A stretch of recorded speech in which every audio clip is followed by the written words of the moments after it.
शक्ति पराशक्ति।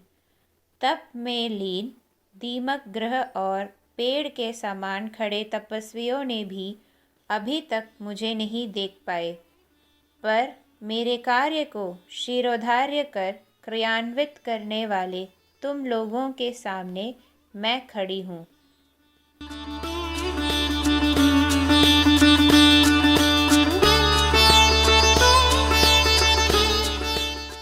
इस आसान तरीके को तुम खोना नहीं।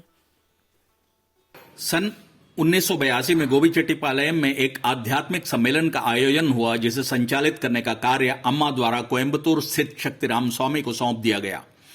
शक्ति रंगनाथन को उनकी सहायता के लिए कहा।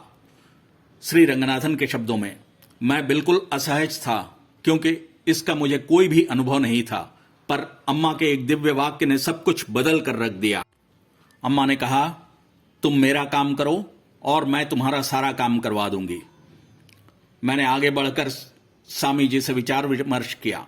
सम्मेलन से 2 सप्ताह भर पहले कोयंबटूर में भारी बारिश हो रही थी।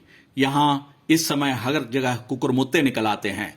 मेरी बूढ़ी मां को कुकुरमुत्ते काफी भाते थे और उन्होंने कुछ कुकुरमुत्ते लेकर देने की मांग की। मैं लेने के लिए निकल ही रहा था कि स्वामी जी की तरफ से फोन आया कि तुरंत निकल कर चले आओ। मैं दुविधा में था कि कुकुरमुत्ते की व्यवस्था करूं या गोबीचेट्टीपालयम के लिए निकलूं।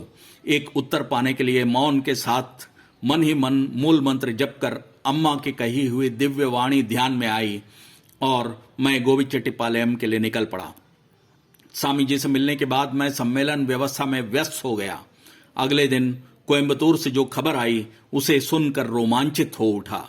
पत्नी का फोन था कि हमारे घर के नारियल के पेड़ के चारों ओर बहुत सारे कुकुरमुत्ते निकल आए हैं। 1 या 2 नहीं, बल्कि पूरे परिवार के लिए काफी था। उसने अड़ोस पड़ोस से पता किया, पर किसी और के पेड़ के आसपास यह अचंभा नहीं हुआ था। इस विचित्रता के लिए कोई तर्क काम नहीं कर रहे थे। पिछले 60 वर्षों में आसपास के इलाके में कुकुरमुत्ते नहीं लगे थे। जब मैंने सुना कि उन्हें तोड़कर पकाया गया और मां को परोसा गया तो मेरा मन आह्लादित हो उठा।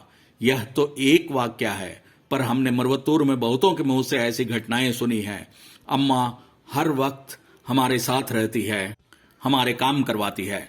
जब तब सबसे आसान सा उपाय है अम्मा के द्वारा कहे गए सेवा कार्य में लग जाना।